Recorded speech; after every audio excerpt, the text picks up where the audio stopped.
house that I left in Canada, car, things that are going on around me now. Please subscribe and let us discuss. I want to update. Good afternoon, madam. Good afternoon. Good morning from Canada here. Good afternoon in Nigeria. Good. Anytime you find yourself wherever you are, I say good day to all of you all. Please subscribe to my channel.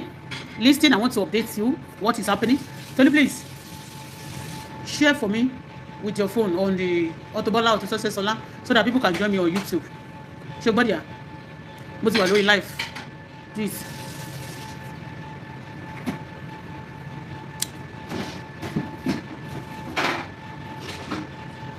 Oh, God bless you. Say you already subscribed. God bless you.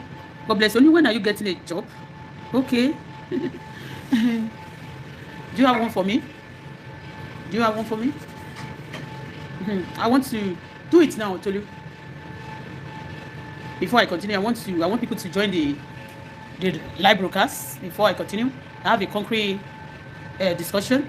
I want to teach. I want to tell you exactly what is going on, because if I try to cover it, people will believe maybe I'm ashamed of it. It's not a good thing.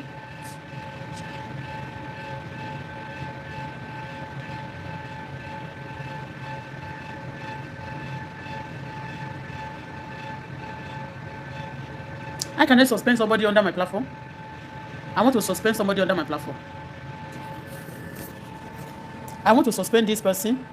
Antonia, Christopher, please mind your speech, mind your business. Okay? I'm talking to my baby girl, my daughter, not your person. She's my blood. Okay? So, good morning from America. Good morning. Also, good morning. Please, let me share. Say, Shobo. Okay.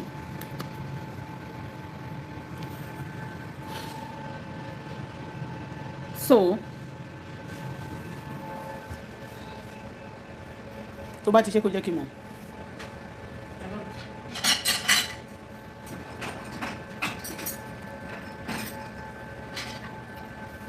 Yes, part of reason, I've not given details about what really happened.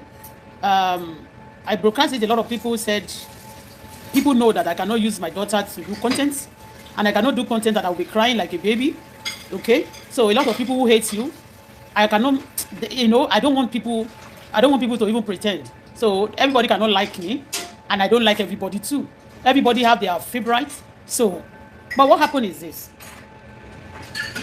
Part of the reason my daughter left home, Nigeria, as I'm talking to you right now,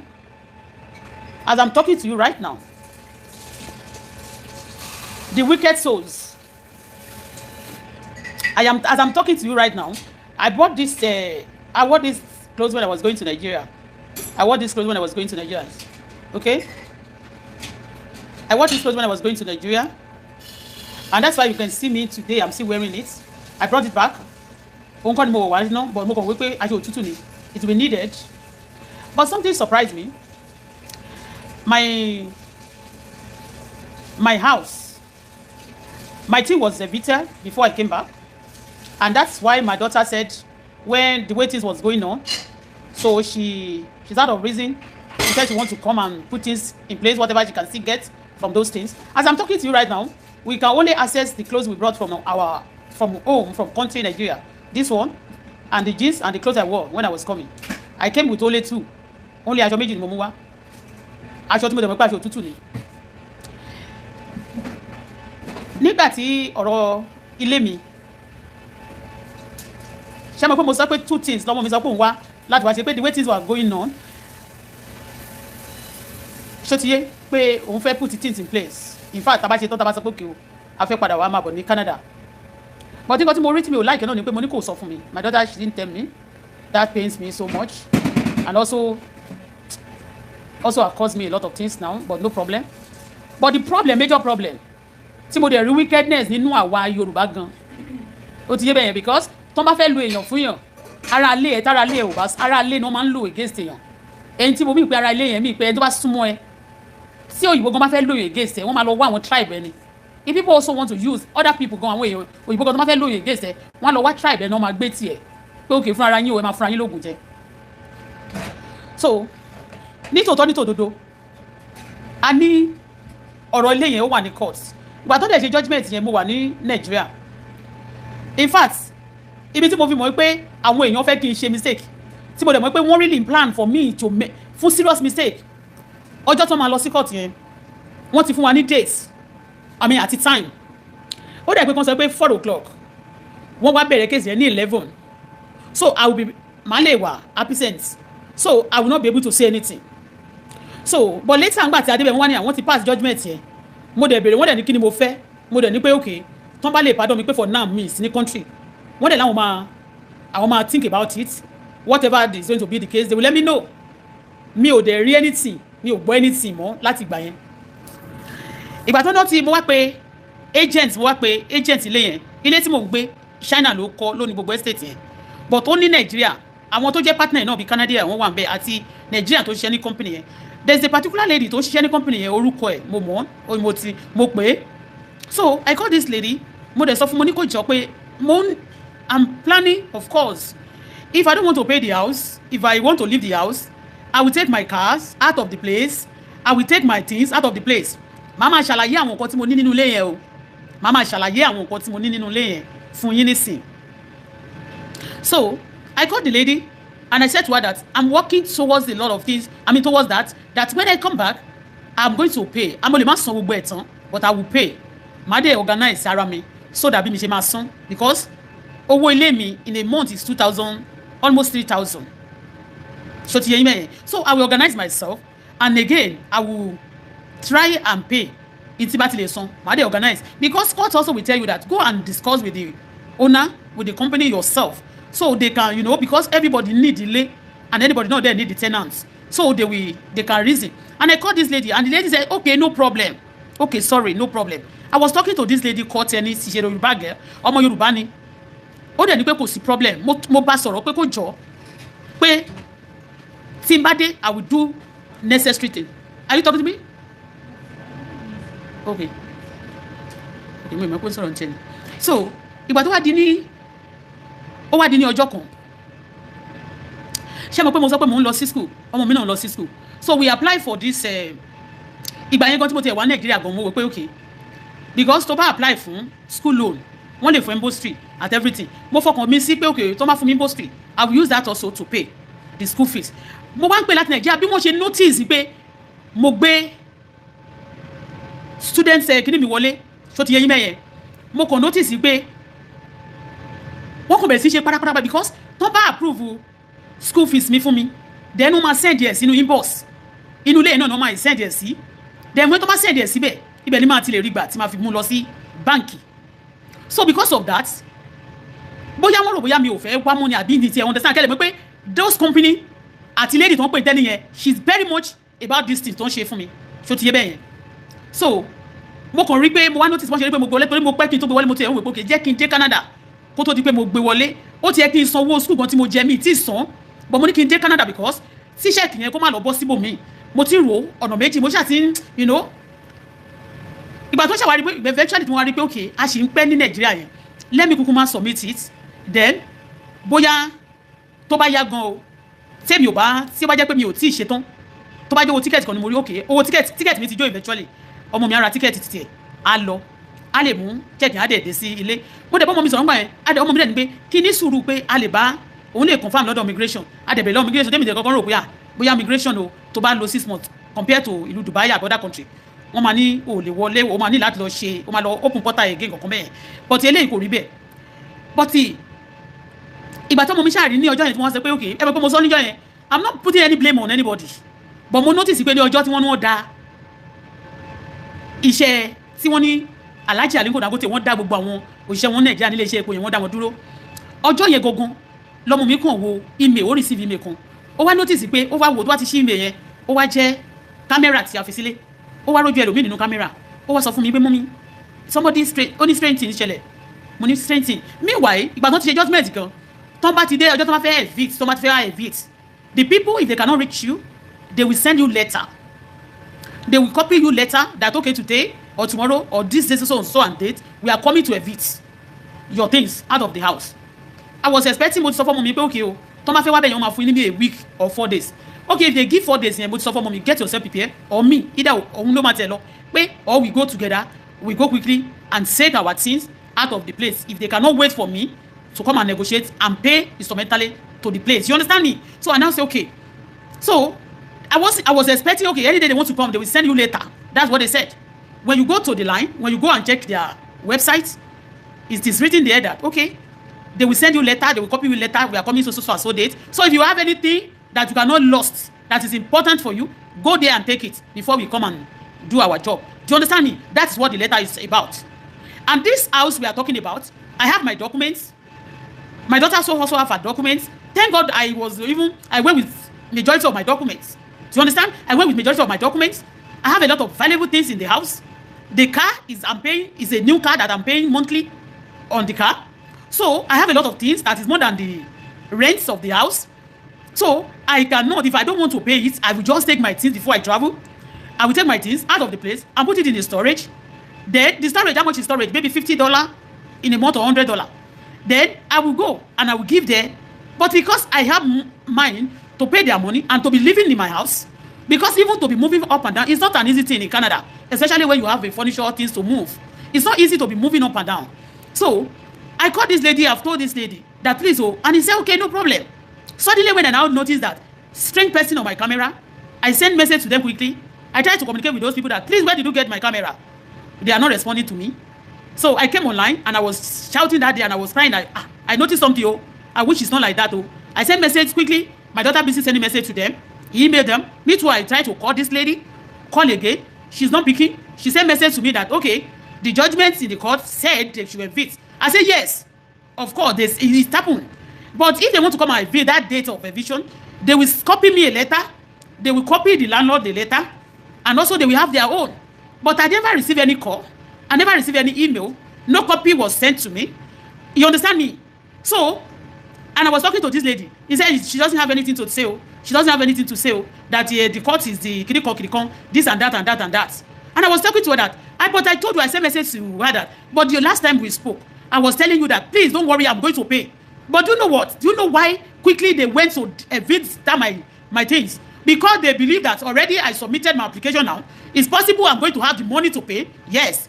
Because they believe that it's possible for me to have the money to pay. And those of my things that maybe they don't have, even the lady don't have herself, they want that thing to be spoiled.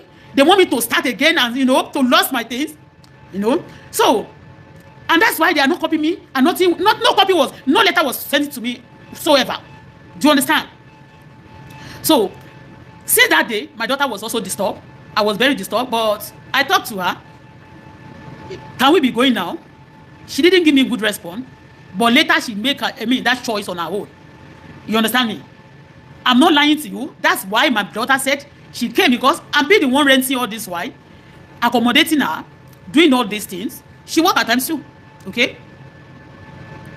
She said she saw the way I was worried and the way things is weighing me now, that I'm having a lot of accumulation. My enemy is having a lot of accumulation problem, that she's trying to do things on her own. Maybe she can also help. So she came in. And wherever anybody told me, let me tell you, the pairs of shoe I got in that house is more than 80. There's some shoe that I've not been worried like. I do sell. Many people that used to say, hey, she's this and that. Anybody that knows me, I have a website and I sell. I do sell also. I open a company, but you pay me. I do sell. I do business. I love business, and I work also, and also register myself as a student. Now, do you understand? I'm a student. Because many people will tell you now, you go and look for a job, go and look for this, because they just want to direct you. What you need to do, they don't want you to do that. They want to be directing you. They prognose your affairs because they are the one. One man was on that platform. The moment they are the platform by, they will be the one first. They are the one coming first under the platform. So my daughter came and she said she called them before in Nigeria too. The letter, she done send me some letter. I tried to contact them from Nigeria. No response. My daughter to contact them, no response. And she came to Canada. Also, today, no response at all. She was not getting green lights. She told me, Mommy, I see the way things is going on. I need to put some stop to some things before we lose everything. That's what she said to me. And the way they are also threatening in Nigeria, I am telling you, part of things, but me today, sorry, me. So, when she was now telling me that she called them, No response. Since she came in, she have been trying to call. Few days, ọmọ mi gbé ní hotel. My daughter have tried that. You know, I was saying that she didn't go home. She said because they are not responding. And there's no way they down. I mean, wọ́n ti wá ṣe bí pé nílé ń bẹ̀ yẹn mọ́. Okay? And she needs to. Ọmọ mi bó ṣe gbé hotel for few days. Ó ti lọ sí shelter. I cried for myself. She have been through a lot. Since today, my daughter have been through a lot. She said, Mommy, I want to put things right because a lot of things is going on. My daughter have been through a lot. I am telling you. I want to talk at time. I don't feel like talking because I don't want to be emotional. Do you understand? But a lot of people behind this case, they actually want me every day to be crying. But anybody that behind this issue, me, I will not pray for you and I will not curse you. But I will just pray to God to pay you back according to. Do you understand? May Almighty God pay everybody back. All right? So, ìgbà tẹ́mi náà dé, mo pè é lẹ́sẹ̀kẹsẹ̀ tí kí n tó ṣe ṣàtìjọ́ yẹn, mo ti sọ fún pé I'm around now. Please, because I believe I have a car there that I'm expecting at least every normal kokro. I want to come and take my car. No. Ìyẹn that girl called telling that is a Yoruba girl. Say no. Don't come to this place. You have nothing again here. I said, what do you mean? Tó bá wá kó ẹrù nínú flat yẹn. And again, I'm very sure. I want people you want to máa kẹrù because every yìí ṣe kind of ẹrù náà lè kó down. But I have shoe more than 80 pieces. Yes, more than 80 pairs of shoe. As I'm talking to you now, aṣọ tí mo gbé wá láti Nàìjíríà nìkan lọ́mọ mi ni mo ní. Aṣọ tó mọ̀ mi gbé wá tó gbé wá láti Nàìjíríà, àwọn aṣọ tó wà ńbẹ̀ yẹn tó gbé wá bí aṣọ òtútù tó gbé wá láti Nàìjíríà tó gbé lọ tẹ́lẹ̀ tó gbé padà wá. Òun ló ṣì wọ̀ mí báyìí. Òun náà lèmi náà wọ̀ mí báyìí. Èyí tí mo gbé wá, èyí tí mo wọ̀ wá rí pé bí orange kan báyìí tó ṣe kíní yẹn ni mo wọ̀ wá. Jeans eléyìí ni mo gbé sí àtẹlẹ́yà lásà tí mo wọ̀ lọ sí Nàìjíríà. Òun nìkan náà ló wà mí báyìí. So, mo kàn ń sọ̀rọ̀ shoe ni o. 80 pairs of shoes. Yàtọ̀ sí new one. I mean, pẹ̀lú new ones. Ṣó ti yẹn? Yàtọ̀ sí new one. Look at my clothes. Àwọn aṣọ ẹ mọ̀ pé àwa mi báyà lè ráṣọ tọrọ wọ̀. Àwọn aṣọ mi àti tí mi ò tí wọ̀ rí àti tí mo wọ̀ rí àtàṣọ tí mo tà. Gbogbo ẹ̀ ló wà nínú ilé àtàṣọ òtútù. Ṣó ti yẹn? Bed ọmọ mi. The bed of my daughter is about 4,000 pẹ̀lú mattress is 1,001. Cupboard yẹn àti bed yẹn nìkan àti frame gbogbo yẹn 3,000 plus. It's about 4,000 plus. That bed alone for my daughter. My own bed, mo rà nígbà tí sales wà. Ìyẹn ò wọ́n púpọ̀. Ṣé ti yẹn mẹ́yẹn? Àwọn gbogbo nǹkan tó wà nínú ilé mi, aṣọ àti jewelries àtàwọn nǹkan tí mò ń tà, ó wà nínú ilé yẹn. Ṣé ti yẹn? I was not telling this lady, these people, if any day they want to come and visit, they should send me letter. I can send somebody there too. And if it's important, if I don't see anybody, I can come, or my daughter can come and remove whatever that is valuable. The documents we have there, a lot of things that we have there, we can but we can get furniture again, we can get clothes again. But what about some things funny? I mean, some documents, some things there. They're supposed to copy me if they are coming. Only that's not a problem. And she's supposed to call me or send me a mail that so and so date. The letter they sent to her, you should copy me also because I'm I'm still under their list. I'm still under their list because I checked the list that I have, an agreement that I have with them. It's still written there that I still have that money to pay. So why is she wicked, so wicked like that? Because she's acting under some people. She's acting under some authority, not under the courts. Because the court will not tell you not to pick your things. No, court will not tell you that. But because court will tell you that even the money you are owing, you are going to make agreements how you are going to be paying it. Because they cannot afford you not to even get a house because it's cold. Somebody, if you are homeless in Canada, under 24 hours, you can die if you don't have a place to stay. So I was talking to this lady. She was adamant. And I said to my daughter, don't worry. I said to myself also, I will not worry. Yes, and I came around. My car, let me go and take the car. So it will be easy for me to go around and also to even go to those offices that they are not picking call. He now said to me, don't come around, that everything, the recovery vehicle, people that used to, they call them that she's the one, that she has called Ontario what to come and carry my car, that I just left the car in their place. Do you understand? They never gave it to me. And I was paying the car when I wasn't around. I pay my car, except 1 month that I called the car, that this month, please, I don't have money now. I'm going to pay. Please wait for me. And they wait. They say, okay, no problem. So this lady called, this Yoruba lady called Tenny, working with this agent, the owner of the Ileton Shake, China don't need China holds that building, Now call the people that they don't know, pé bóyá èmi ò gbé bẹ́ẹ̀ rí o, mo kàn park sí ibẹ̀ yẹn, mo dẹ̀ lọ páwọn òdẹ̀ rí, wọ́n wá gbé. Àwọn dẹ̀ wò pé okay of course, mọ́tò tó bá finance àwọn yẹn oṣù wà lọ́dà finance kan just want now other people to go and carry the car for you to know that ìgbà wo náà lọ gbé mọ́tò wọ́n lọ gbé mọ́tò mo wá bèèrè lọ́wọ́ ìgbà wo lẹ́ pè yàn kó lọ gbé mọ́tò ó ní October 23 ni wọ́n wá gbé meanwhile October ṣé August àbí September kan ni mo pè lady yẹn September mo pè nígbà tí mo notice ṣé September ní October yẹn náà mo sì pé mo send message mo dẹ̀ pé kò sọ fún mi pé a fẹ́ wá pé ok ẹgbẹ́yàn wá kó wá gbé mọ́tò yín o kò sọ pé ìjọba ìbáyìí la tó fẹ́ play because ìtí lady devilish lady tó kúrú yẹn in tó plan fún mi pẹ̀lú àwọn tó bẹ̀ níṣẹ́ tó heart fún I am telling you bíi pé everything kó loss mọ́tò mi ẹ mọ́yé tí mo ti san I pay down payment lọ́jọ́ tí mo lọ ra mọ́tò yẹn tí mo fọ Nàìjíríà mo ń san owó lóṣooṣù lórí mọ́tò yẹn I'm paying despite pé mọ́tò yẹn kò rìn mi ò gbé jáde mo ń san owó lóṣooṣù lórí ẹ̀ ẹjọ́ tí n bá fẹ́ kí wọ́n wá gbéṣẹ́ mo máa san owó lóṣooṣù.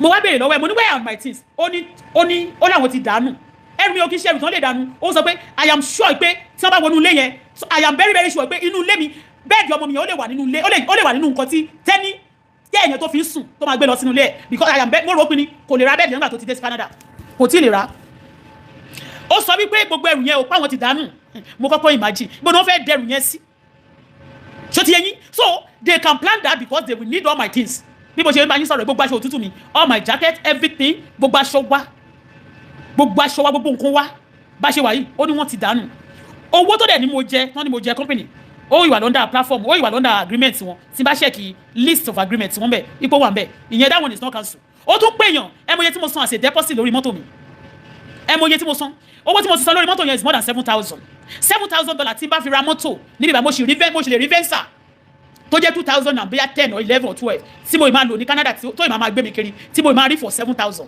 tí màá register tó máa gbé mi kiri tí mi ní jẹ gbèsè lórí ẹ̀ ó tún ṣe yẹn tán ó tún wá pe àwọn tí àwọn yóò sọ pé wọ́n fẹ́ gbé mọ́tò ó tún wá pè wọ́n bíi pé bóyá ṣe lè mi ò gbé bẹ́ẹ̀ yẹn rí wọ́n ṣe bíi pé kán wá gbé gbogbo ẹ̀ torí wọ́n sọ fún wọn ni kán forfeit gbogbo nǹkan mi nǹkan tí ọmọ Yorùbá yẹn tó ṣe fún mi nìyẹn tẹ́ni wọ́n fẹ́ kí n máa wà wọ́rì ó yẹ kí n ti jáde kán rí mi kí n ti máa sunkún wọ́n ti kẹ́rù mi o wọ́n ti ṣe kíní kan aṣọ tí mo gbé láti Nàìjíríà rẹ o mo tún sọ fún pé mo ń expect àwọn lẹ́tà mi ó ní no don't come around that place no you don't have any letter because mo dá mi lójú ni wípé tẹ́ni yẹn lára ẹrù mi ó máa kó torí pé kò sóyìnbó tó máa wọ ìró àti bùbá kò sí òyìnbó gbogbo àwọn aṣọ tí mo fi ṣe bẹ́ẹ̀dẹ̀ tó yẹ pé mo kàn wọ́ nínú yàrá mẹ́rin tí mi ò tiẹ̀ tí mo rà àti tí mi ò tí ì rán tí mi ò tiẹ̀ tí wọ̀ tó wà nínú ilé mẹ́rin kò sí òyìnbó tó fẹ́ wọ àwọn aṣọ Nàìjíríà tí mo wọ̀ àti gbogbo aṣọ tí mo kó sílé yẹn I am very sure pé lady yẹn my downfall tó ń plan fún it will elevate her but I'm telling you téèyàn bá kó ẹrù mi tí n bá gbójú fò ó máa pay fún tó o bá pay láyé wàá pay lọ́jọ́ kan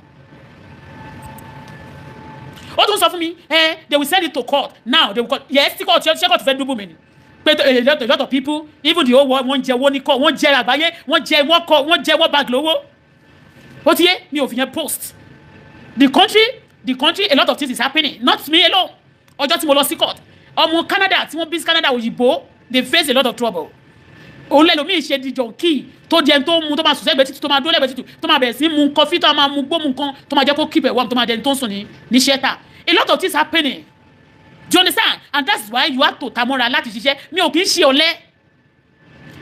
ọ̀lẹ but gbogbo àwọn èèyàn tó tẹ̀ máa jókòó sórí social media go and work náà ṣe ń bèrè lọ́mí sí go and work everybody ló upgrade rẹ̀ if àwọn tí ò ti gbàwé gan tí wọn ò tí ì ní ìgbòwé ta ní lọ́wọ́ wọn ò tí ì ní wọ́n lọ sí school wọ́n dẹ̀ fún wọn lówó school wọn and they will pay back in later bí mo dẹ̀ ṣe sẹ́ni pé okay o mo fẹ́ gba kí n continue second time ní school tí mo ṣe gbé application mi wọlé tó ti rí pé mo gbé wọlé báyìí àwọn tó ń bẹ̀ wọ́n níṣẹ́ yẹn they monitor me bomber to bomber they hack my email everything tí n bá ṣe ni wọ́n mọ̀ and Nigeria is part of it Nigeria àwọn tó lágbára so to block it kọ́ bá lè sọ pé àwọn fìyà jẹ mí tó bá fìyà jẹ mí tó fìyà jọ mọ́ mi mi ní ṣépè fún ẹ mi ní gbàdúrà fún ẹ Ọlọ́run ni mo fa gbogbo yín lé lọ́wọ́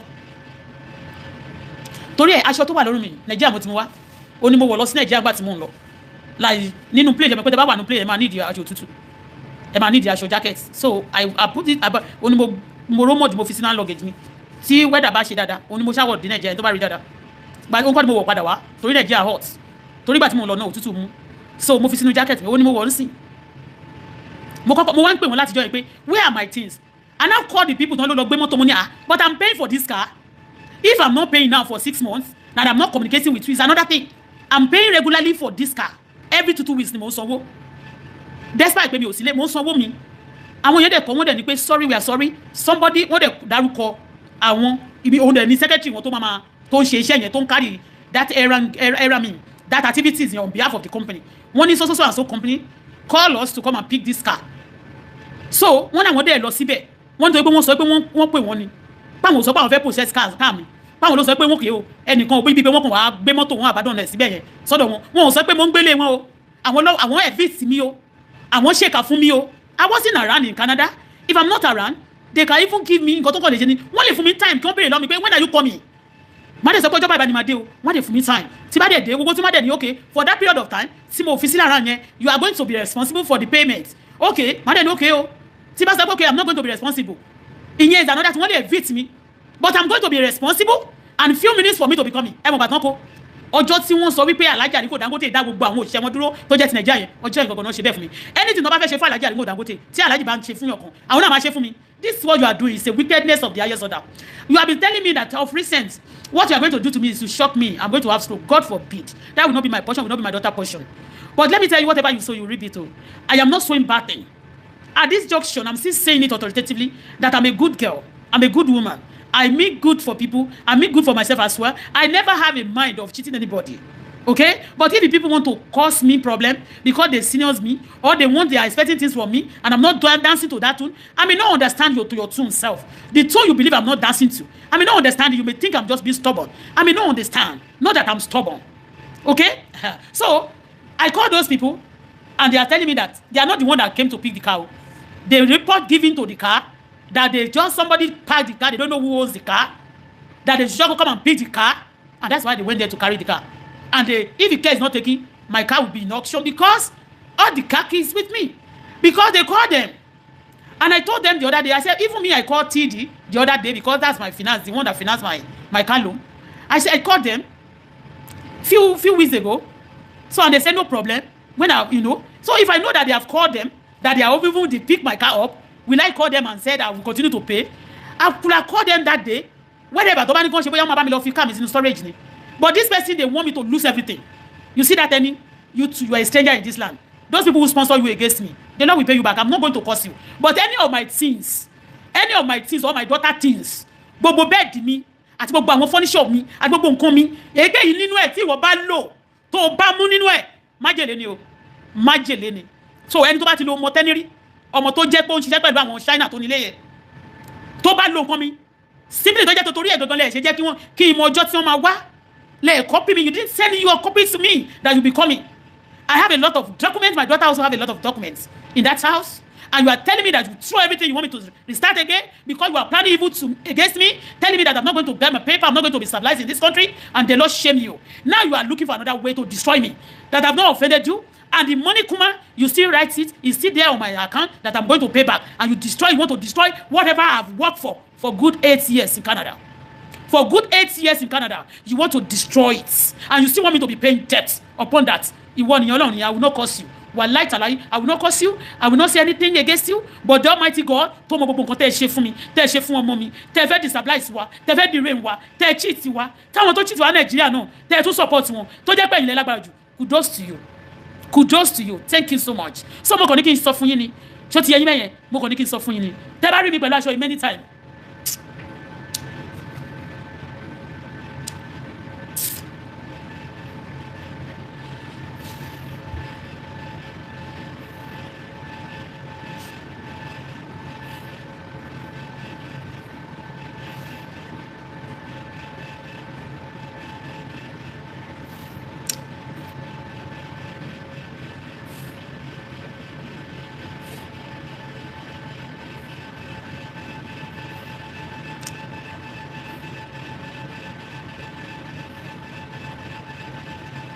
That's why the moment I say, I hear you are forfeit already my life.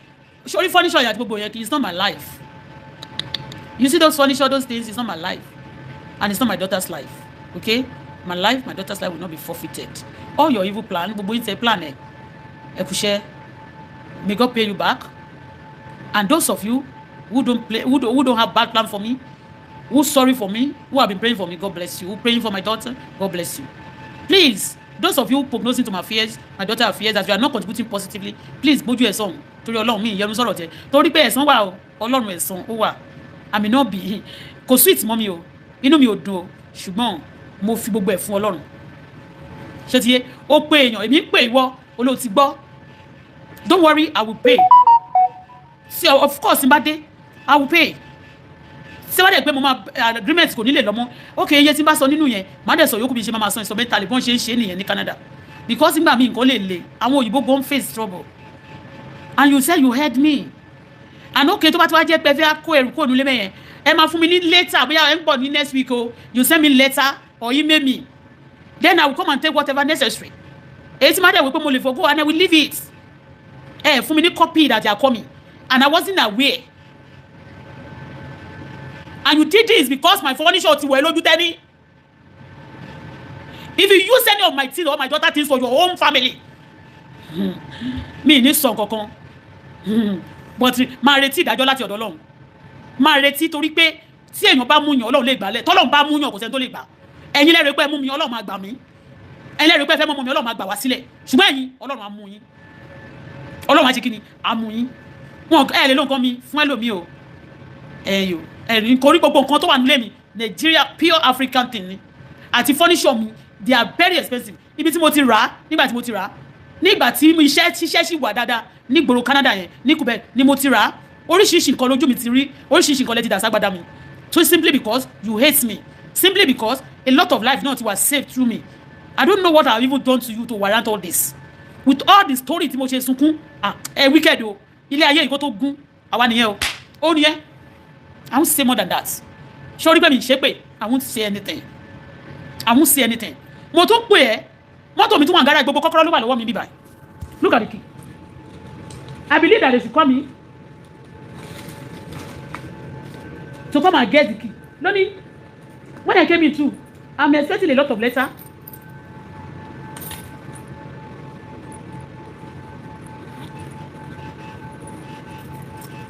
I want to bring the key that in wá o kì í ṣe pé bóyá mo ní mi ò wá sí Canada kì í ṣe pé bóyá mo sá lọ this is car key this is the house key this is the storage eléyìí ti garage key eléyìí this is the key for the apartment this is safe key bí tó máa fi letter sí eléyìí and when I came bí mo ṣe kọ́kọ́ bọ́ọ̀lù ẹ̀ bá mo kọ́kọ́ pè it's possible I want to come to the place so that I will only don't come money including letter all the things they be sending to me only no there's nothing there for you again this and that and that and that gbogbo furniture mi ó wọ tẹ́ni lójú àtàṣọ mi tó bá fi nǹkan kan mi torí tó bá ní wọ́n fẹ́ kẹ́rù dànù wọ́n lè tẹ́ pé jẹ̀mọ́n tí ń kọ́ lọ kó dànù ni àwọn tó dẹ̀ ní déédéé kó ní furniture tó ń tà ní 4,000 tí yàrá ọmọ mi nìkan is 4,000 plus ní furniture yẹn check it yàtọ̀ sáṣọ yàtọ̀ sáwọn document yàtọ̀ sáwọn nǹkan tó wà ń bẹ̀ valuable things tí yàrá mi sọ furniture sitting room mi should I count it for you ti sitting room mi furniture sitting room mi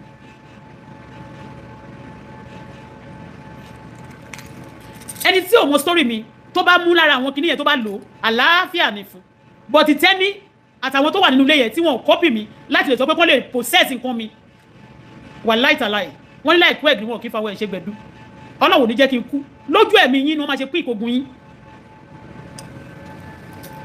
àwọn tí ò mọ̀ tó yẹ pé bóyá nǹkan kó nǹkan dànù ètò tí wọ́n bá fẹ́ tọ́kọ̀ kó dànù àlàáfíà fún yín but lady yẹn tó jẹ́ ọmọ Nàìjíríà tó bá wọn ṣiṣẹ́ yẹn tó yẹ kó copy me they need to copy me the email so that whatever valuable things there I will come and take it so wà àwọn document kan wà tó yẹ pé ó lè wà value ju furniture lọ tẹ́ẹ̀dá ò bá kú ìṣe òtán ẹlòmíì wọnú plane náà tó crash tó kú bàbá mo mi gbà yẹn ìgbà tó bá jẹ́ pé wọ́n fún ní another chance ní pé ẹ fi sílẹ̀ tó bá fún ní chance mi pé kó ń gba gbogbo nǹkan ẹ̀ bọ́n ṣe filẹ̀ kó dẹ̀ fi ẹ̀mí ẹ̀ lẹ̀ ó lè ti make tó ju bẹ́ẹ̀ lọ lónìí I always believe that okay God can do it again but your wickedness Yorùbá your wickedness is out of hand is beyond this world your wickedness Yorùbá ni mí o is beyond because you want to have things you want to enjoy somebody's things you want ẹ máa plan ikú fẹ́ nìyẹn you want that person to die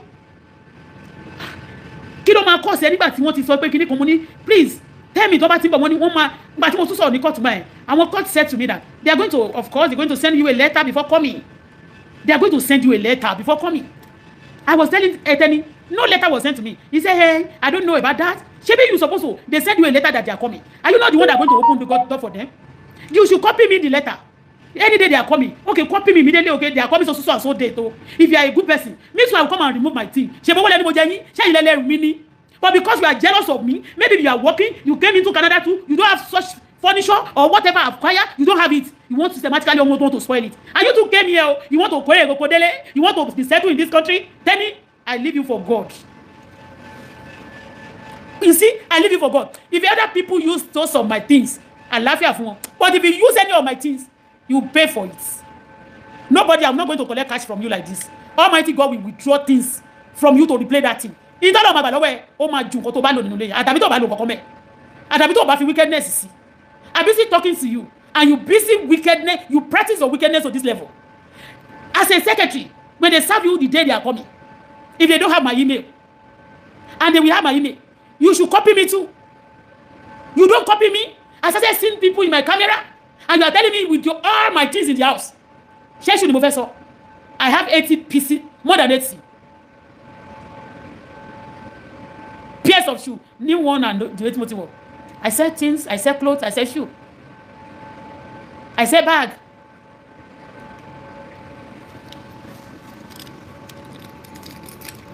Normally, I should come and give them the key. This is the one for the garage.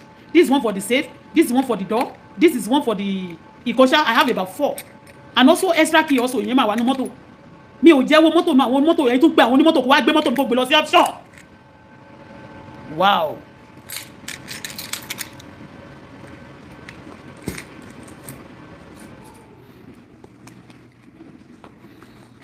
No problem. Kò sí wàhálà.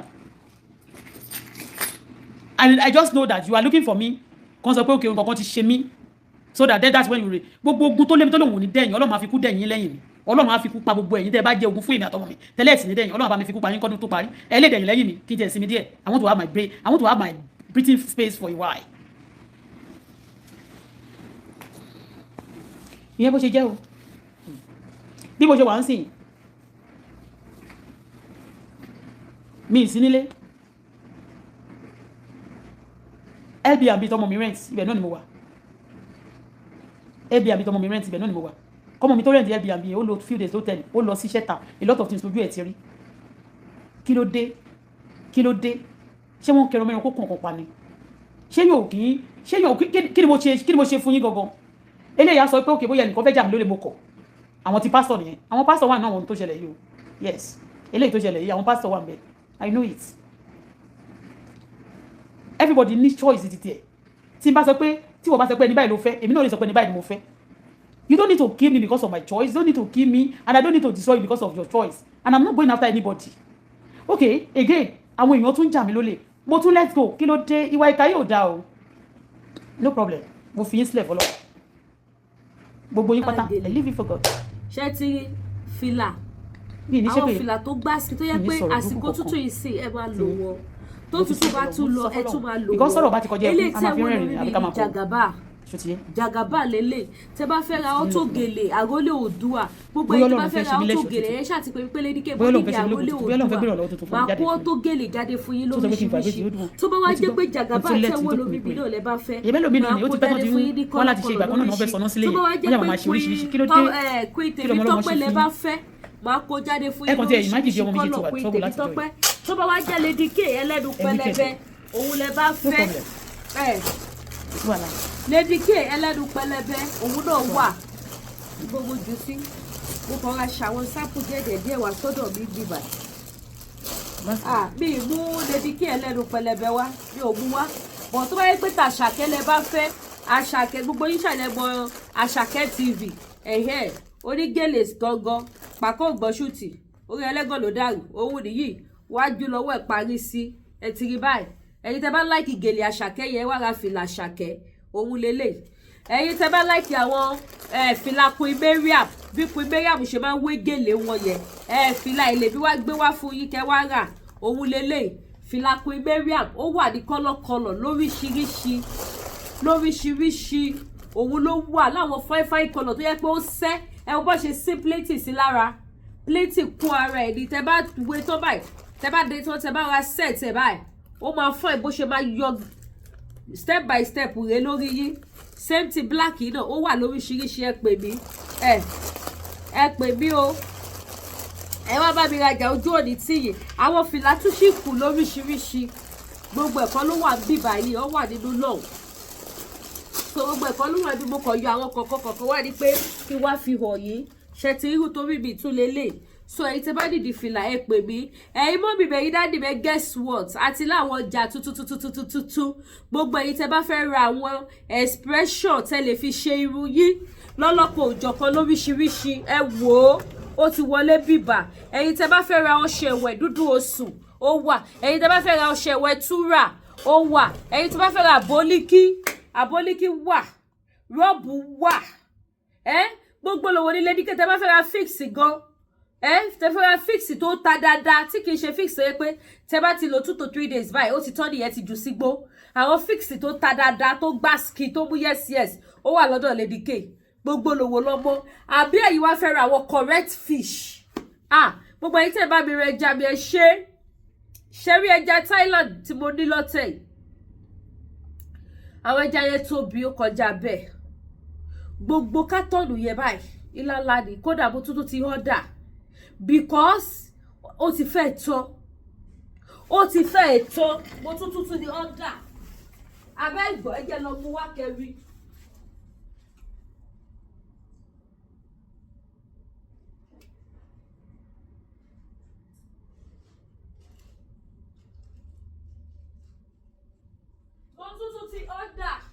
Àwọn ẹja yẹn ló bí ra 3 pack 2 pack àwọn ẹja yẹn tóbi ó tóbi ju the first set tí mo tà lọ ẹ̀wò mẹ́ta ló wà nínú láìlọ́nù yìí o mẹ́ta ni ẹja yìí tóbi tẹnukọ́ tètè bọ̀lìkọ́ ó tóbi dáadáa eléyìí báyìí sì ẹja àrọ̀ mo ní tí mo páàkì ní 20 mo ní tí mo páàkì ní 10 eléyìí tẹ́ wọ́n lọ́wọ́ bí 10 ló wà bẹ́ẹ̀ ẹ wo bó ṣe ń dún bí òkúta tẹ́lẹ̀ mọ́bi tó gbẹdé tó ṣe kíni tó sún dé bó ṣe wà yẹn ẹ ṣàrà wá omi tó gbóná ẹ dá sí ẹ rọra buyọ̀ sí ẹ filẹ̀ fún bí ìṣẹ́jú mélòó kan ẹ rí bó ṣe máa wú ike tó tóbi ní kẹ́ fi sóòkì ẹ o ẹ má kọ̀dà sínú kékeré o ike tó tóbi dáadáa because ó máa wú wá ẹ wá ra dá sọ́bẹ̀ ẹni ọ̀bẹ tó bá fẹ́ fi sè ẹja àrọ̀ ní bóde gẹ̀ẹ́sì lẹ́yìn fi díta ráìsì ó wà available now ó poroko ẹ wo ẹja ó poroko tẹ́ ẹ wò yìí ẹyọ kan lélẹ̀ báyìí orí ẹyọ kan pẹ̀lú àwọn ibi ọrùn yẹn òun lélẹ̀ báyìí mo ní tí mo pack lẹ́yọ kan báyìí mo ló ní méjì èyí tẹ́ bá ti fẹ́ ẹ̀pẹ̀lẹ́dìkè mo dẹ̀ tún wá ní àwọn tó jẹ́ wípé odidi ẹja òpòròkò yìí òun ni wọ́n gé láàrin kò rú rárá bó ṣe súnra pìkìtì síbẹ̀ nìyẹn mo ní àwọn yẹn náà páàkì yẹn náà ó wà èyí tẹ́ bá ti fẹ́ ẹ̀pẹ̀lẹ́dìkè tó bá wá jẹ́ wípé èlùbọ́ ni ẹ pè mí tó bá jẹ́ pé epo pupa ẹ pè mí semo wheat pandoyam tapioca custard 3-in-1 ó wà custard 3-in-1 ó wà ògì ó wà rice flour ó wà fufu flour ó wà gbogbo oúnjẹ Africa ní Ledike ń tà gbogbo oúnjẹ Africa ni mò ń tà gbogbo àwọn nǹkan ìṣerun ní oríṣiríṣi gbogbo ẹ̀ náà ni mò ń tà àwọn wig lọ́lọ́kọ̀ òjọ̀kan gbogbo ẹ̀ ló wà bí báyìí ẹ wo àwọn expression tẹ́ lè fi ṣe braid yẹ́nì braid tẹ́ bá fẹ́ ṣe òun ní gbogbo ẹ̀ ni mo ní bíbá yẹ̀ yìí mọ́ mi rẹ̀ yìí dájú mi mo tún láwọn míì náà o yàtọ̀ sí méjì tí mo fi wọ̀n yìí wọ́n wà lóríṣiríṣi ẹ̀yin tẹ́ bá fẹ́ ra àwọn nǹkan tẹ́ fẹ́ fi ṣe irun ẹ bá mi rà láti Canada bíbá yìí bàbá yìí send ẹ̀ sí anywhere tẹ́ bá máa send ẹ̀ sí anywhere tẹ́ bá wà ẹ ọ̀dà ìwò àwọn kan mo tún tò sókè bẹ́ẹ̀ yẹn náà àwọn kan mo tò sísàlẹ̀ bẹ́ẹ̀ yẹn jẹ́ fún wọn tún wọ̀nyí àwọn kan ṣerun lóríṣiríṣi ni mo ní yàtọ̀ sí àwọn eléyìí mo tún ní àwọn another side àwọn nǹkan tẹ́ lè fi ṣerun lóríṣiríṣi lọ́lọ́pọ̀ òjọ̀kan gbogbo ẹ̀ ló wà lọ́dọ̀ Ledike òun ní gbogbo lòwò ní Ledike ẹ pè mí kẹ́ wá rajà tó bá wá jẹ́ wípé àwọn aṣọ ọkùnrin náà ni ó wà aṣọ obìnrin ó wà gbogbo ẹ̀ ni mo ní bíbà ẹ wo àwọn wíìgì wa ẹ jẹ́ ká lọ síbẹ̀ báwo mo ṣe máa ṣe náà kí wá lọ fi wig store wa hàn yìí kẹ́ wo bí wíìgì bó ṣe lọ bí mo ṣe sí wig lóríṣiríṣi jewelry store wa náà wà jewelry store wa kan ti run out of ọjà jewelries but a sì ní jewelries àwọn jewelries dẹ̀ tún ṣe kíni ó tún bọ̀ lọ́nà ju àwọn jewelries tó ti wà lọ́nà àwọn earring chain gbogbo ẹ̀ lóríṣiríṣi set ó wà èyí tẹ́ bá ti fẹ́ ẹ pè Lady K ìfẹ́ olúwa tó bá wá tún wá jẹ́ díjà lẹ bá fẹ́ ó kọ́ ẹ pé díjà mi ò wíṣì kí n send ẹ̀ sí ẹ̀yin tẹ́ bá wà out of Canada òun ní díjà ti wà òun nìyí this is díjà 750 mils lélẹ̀ 750 mils òun ní díjà ilé so díjà náà wà ìdí tí mo yẹ sọ pé mi ò wish kí n send ẹ̀ lọ sí Amẹ́ríkà ni wípé ìgbà tí mi ò tí máa ta táwọn èèyàn máa yọ mí lẹ́nu Alédìkẹ́ èyí lè máa ta díjà wọ́n fẹ́ ra díjà wọ́n á wò pókè nǹkan tí bá máa tà fún yàn mo gbọ́dọ̀ ọkọ wo bó ṣe rí mo wá pe èèyàn kan l'Amẹ́ríkà pé mo fẹ́ ra díjà ẹni yàn mọ̀ pé mi ni o ẹni yẹn wá sọ fún mi pé Canada mo wà mo ní ẹni yẹn wá ní wọn ò ní jẹ́ kó kọjá ní bọ́dà pé wọ́n ní lẹ́ni yẹn náà sọ pé wọ́n máa ń ṣìṣẹ́ ṣẹlẹ̀ mọ́ pé nǹkan tí wọ́n bá ti gbọ́ kí wọ́n má ṣàfojúdi ìdí tí mi ò ṣe lè fi gbogbo ẹnu promise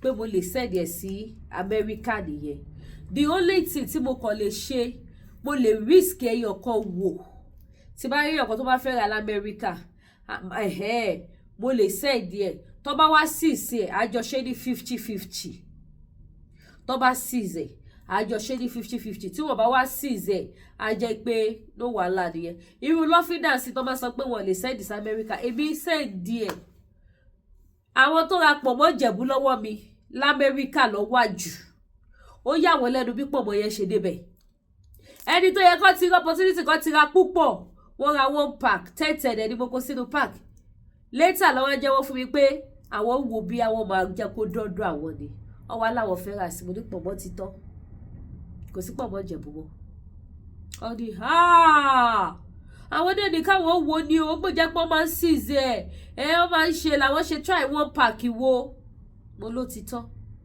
so èèyàn tó bá fẹ́ rà ẹ jẹ́ ká jọ risk ẹ̀ wò but mo ní believe kó máa débẹ̀ because ó yí tó máa ní àwọn lè gbà kán gbọ́lé láti another country èmi ń sẹ̀dí ó dẹ̀ débẹ̀ lọ́fíńdà mo ń sẹ̀dí ẹ̀ kò sí ẹ̀ sí stay country náà kò tí ẹ̀ sí tí mi ti sẹ̀dí ẹ̀ sí so mi ì sure eléyìí but tá bá ti rẹ́ni tí mo lè try ẹ̀ pẹ̀lú wọn once tí bá ti wá lè send ẹ̀ sí Amẹ́ríkà máa máa jẹ́ kí gbogbo ẹ̀yin mọ́ bìbí dáàdì mi tẹ̀wà l'Amẹ́ríkà mọ̀ ṣẹ́rí díjà ìgbogbo níṣe ló máa flush gbogbo system yìí ó dáa gan gbogbo ẹ̀yin tẹ́ bá ṣọ́ra gan ẹ try láti máa mu díjà ẹ máa lose weight ẹ̀yin tẹ́ bá ṣọ́ra ẹ máa mu díjà ẹ máa lose weight so bó ṣe jẹ́ nìyẹn mo dẹ̀ tún ní àwọn so many things mélòó mo fẹ́ kà lẹ̀ bákan náà ẹ̀yin tẹ́ bá fẹ́ ra pakuru mọ́kódó dáadáa iléeṣẹ́ tí ẹ national bar ó wà àsìkò yìí mo máa ń sọ fún yín wípé tó bá jẹ́ ìyàwó lálọ́ọ̀dún yìí lẹ rí ẹ̀dọ́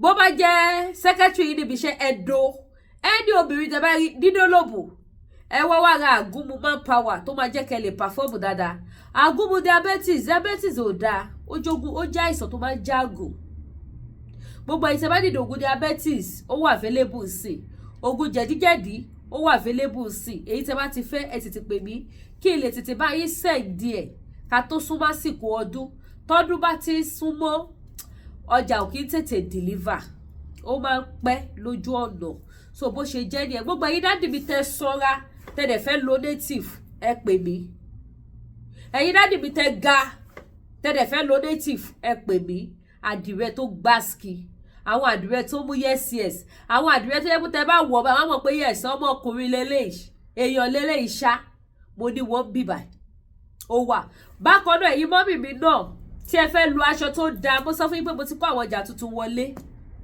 àwọn aṣọ tuntun ó ti wọlé bíbà ẹ̀yin náà ẹ pè mí àwọn tó gèlè kò gbẹ́yìn èwe ló tún kù tá àti polówó epo pupa kò sí irú mọ́ but irú ti wà lójú ọ̀nà again kí ló tún kù ẹ̀gúsí ti dé ẹ̀gúsí ti wà èyí tẹ́ bá fẹ́ ra ẹ̀gúsí is available now kí ló tún kù títí polówó kí la tún tà ní ṣọ́ọ̀bù yẹn èyí tẹ́ fẹ́ rọṣẹ́ àánú ọṣẹ ìṣẹ́gun ọṣẹ arọ́bí course breaker cleanser àwọn ọṣẹ tẹ́kọ̀ lè máa lò lẹ́kọ̀ọ̀kan ọwọ́ ṣẹ́ gbogbo ní ṣe ajẹ́bíidán tó kàn fáàmù gidi gbogbo ẹ̀ ló wà available lọ́dọ̀ Lady K.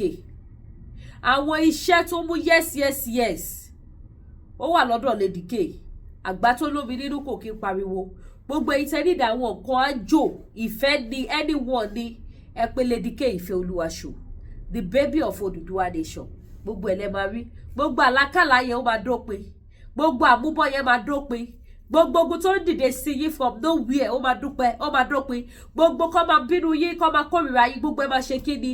Ó máa dópin ní ọlá ẹni tó dá ayé àti ọ̀run. Òru ọmọ níṣẹ́ fàyà àti ọba tó pè mí, gbogbo ẹ máa dópin. So gbogbo ẹ ní iṣẹ́ tí ẹ bá fẹ́ fún spiritual something ó wà available lọ́dọ̀ Lady K Ìfẹ́ Olúwaṣò. Èwo ló túkù tá ti polówó? Gbogbo lówó. Kí ló túkù bẹ́ẹ̀? Ẹ̀fọ́ ó wà, ewédú ó wà. Kí ló túkù? Rice ọ̀fadà ti tán. Ó ní wọ́n lọ gbọ́ ìtẹ́ra ọ̀fadà ẹ̀dẹ̀ má bínú ẹ̀yìn tẹ́ ìrírí àmúfẹ́lẹ́dùmarè bẹ̀yìn ẹ jọ̀ọ́. Lágbára Ọlọ́run tí ọjà wa bá dé ní ọdún yìí, ọjà kọ̀ǹténà wa tó bá dé lọ́dún yìí, ẹ máa rí rice ọ̀fadà lọ́dún yìí. Tí ó bá dé lọ́dún yìí, tó bá jẹ́ next year náà ni rice ọ̀fadà wà nù ẹ máa rí rice ọ̀fadà. A ní ọjà sórí omi kì í ṣe odidi kọ̀ǹténà ọ̀kẹ́ má lọ bí Lady K ti gbé odidi kọ̀ǹténà Ọlọ́run máa ṣe bíbẹ̀ no. Mo kàn fi kọ̀ǹténà ship ẹ̀ ní just ọjà díẹ̀ náà ni. Ọjà títí níwáyé náà ni. So mo kàn lo kọ̀ǹténà ni. Owó gbígbé plane ó ti máa pọ̀ jù bí mo ṣe lo kọ̀ǹténà. So bó ṣe jẹ́ nìyẹn. Èwo ló tún kù tá tún máa polówó o? Kí ló tún kù? Scarf wà, turban wà. Tomatoes wà, maggi no chicken ó wà. Gbogbo anything food from Africa ẹ pè Lady K ó wà available. Ṣẹ̀dẹ̀ wá láwọn èlùbọ́ mi wàláhì ó ti tán lọ. Èlùbọ́ ṣu, èlùbọ́ gẹ̀dẹ̀ ó ti tán lọ. Àwọn tó bá fast àwọn ló máa tún ríra nínú wọ̀nba díẹ̀ tó kù. Gbogbo ẹ̀yin tẹ̀dẹ̀ bá mi rà yín náà lè jẹ́rìí sí pé yes èlùbọ́ iṣu gidi ni Lady K ta, èlùbọ́ gẹ̀dẹ̀ gidi ni mò ń tà. Mi ò miss wọn at all. Mi ò miss ẹ̀. So bó ṣe jẹ́ nìyẹn. Èwo ló tún kù tá àti polówó? Oyin original ó wà. Èyí tá bá dẹ̀ tún wọ́n tí a máa polówó jọ bí ẹ bá mi subscribe. Ẹ bá mi share ètò mi ní wáyé tí ire o.